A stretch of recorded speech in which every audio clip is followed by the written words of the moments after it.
नमस्कार। छत्तीसगढ़ के कर्मचारी और अधिकारियों की विभिन्न मांगों को लेकर इस वक्त की एक बहुत ही महत्वपूर्ण जानकारी मिल रही है। छत्तीसगढ़ कर्मचारी अधिकारी फेडरेशन के द्वारा कर्मचारियों की मांगों को लेकर मुख्यमंत्री विष्णुदेव साय और मुख्य सचिव के नाम से एक ज्ञापन प्रेषित किया है, जिसमें कर्मचारियों की प्रमुख मांग केंद्र के समान महंगाई भत्ता और जो डीए का एरियस है उसको देने की मांग सरकार से की है। इसके साथ ही कर्मचारी अधिकारी फेडरेशन के द्वारा छत्तीसगढ़ में मोदी की गारंटी को पूरा करने की जो मांग है उसको एक बार फिर से दोहराया है। आपको बताना चाहूँगा कि वर्तमान में छत्तीसगढ़ के जो कर्मचारी और अधिकारी हैं उनको 53% की दर से महंगाई भत्ते का भुगतान किया जा रहा है, जबकि केंद्र में 55% की दर से महंगाई भत्ते का भुगतान किया जा रहा है, यानी कि 2% केंद्र से छत्तीसगढ़ के कर्मचारी अधिकारी पीछे चल रहे हैं। तो डीए और एरियस सहित कुल 11 सूत्रीय मांगों को लेकर छत्तीसगढ़ कर्मचारी अधिकारी फेडरेशन के द्वारा माननीय मुख्यमंत्री और मुख्य सचिव के नाम ज्ञापन प्रेषित किया है, और अगर ये मांगें सरकार पूरा नहीं करती हैं तो फिर कलम रख मसाल उठाने की चेतावनी भी छत्तीसगढ़ कर्मचारी अधिकारी फेडरेशन के द्वारा शासन को दी गई है। तो सबसे पहले बात कर लेते हैं उन 11 सूत्रीय मांगों के बारे में कि क्या कुछ मांगें छत्तीसगढ़ कर्मचारी अधिकारी फेडरेशन के द्वारा शासन से की गई हैं। तो साथियों, इसमें पहली जो मांग है, प्रदेश के कर्मचारियों और पेंशनरों के लिए मोदी की गारंटी के अनुसार केंद्र के समान 2% महंगाई भत्ता देय तिथि से दिया जाए। प्रदेश के कर्मचारियों के लिए मोदी की गारंटी के अनुसार जुलाई 2019 से समय समय पर देय महंगाई भत्ते की लंबित एरियस राशि का समायोजन जीपीएफ खाते में किया जाए।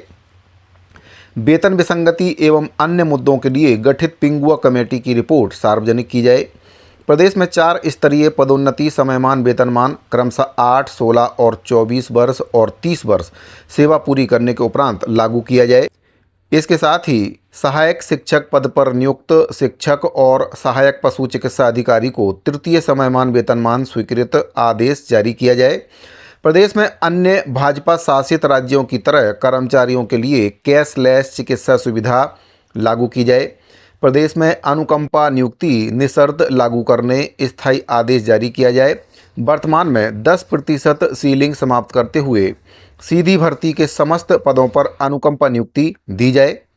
मध्य प्रदेश की तरह छत्तीसगढ़ राज्य के शासकीय सेवकों को 300 दिवस का अर्जित अवकाश नकदीकरण का लाभ दिया जाए। प्रदेश के शासकीय सेवकों को पुरानी पेंशन के लाभ के लिए एनपीएस खाते में कटौती तिथि से गणना की जाए। इसके साथ ही पूर्ण पेंशन की पात्रता के लिए नीति निर्धारित की जाए। 10वीं मांग है, प्रदेश के विभिन्न विभागों में सेटअप के पुनरीक्षित नहीं होने के वजह से अधिकारियों और कर्मचारियों की कमी को देखते हुए सभी विभागों में समानता लाते हुए सेवानिवृत्ति आयु 65 वर्ष की जाए। प्रदेश में काम करने वाले कार्यभारित संविदा और दैनिक वेतनभोगी कर्मचारियों का नियमितीकरण करते हुए नियमित पदस्थापना में नियुक्ति किया जाए। और इन सभी मुद्दों का निर्णय 16 जुलाई के पूर्व अगर सरकार नहीं लेती है तो ऐसी स्थिति में कर्मचारी अधिकारी फेडरेशन के द्वारा 2 चरणों में आंदोलन करने का निर्णय लिया गया, जिसमें पहले चरण में 16 जुलाई 2025 को ब्लॉक जिला स्तर पर रैली और ज्ञापन दिया जाएगा। दूसरे चरण में 22 अगस्त 2025 को सामूहिक अवकाश लेकर जिला स्तरीय धरना प्रदर्शन किया जाएगा। तो साथियों, डीए एरियस सहित संविदा कर्मचारियों और अनियमित कर्मचारियों के नियमितीकरण, अनुकंपा नियुक्ति निशर्त लागू करने सहित 11 सूत्रीय मांगों को लेकर छत्तीसगढ़ कर्मचारी अधिकारी फेडरेशन के द्वारा मोर्चा खोल दिया है और अपनी मांगों को एक बार फिर से शासन और प्रशासन के समक्ष रखा है। छत्तीसगढ़ में मोदी की गारंटी लागू करने की बात छत्तीसगढ़ कर्मचारी अधिकारी फेडरेशन के द्वारा पत्र के माध्यम से की गई है। अब देखने वाली बात यह है कि सरकार इस पर कब निर्णय लेती है और मोदी की गारंटी छत्तीसगढ़ में कब तक लागू हो पाती है।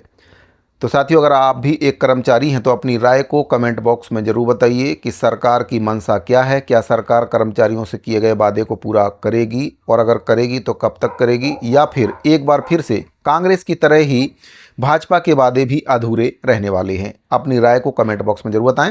जानकारी अगर आपको अच्छी लगी हो तो वीडियो को लाइक करके अपने दूसरे साथियों को शेयर जरूर कर दें। इस वीडियो फिलहाल इतना ही, मिलते हैं अगले वीडियो में। अभी के लिए दीजिए इजाज़त। धन्यवाद।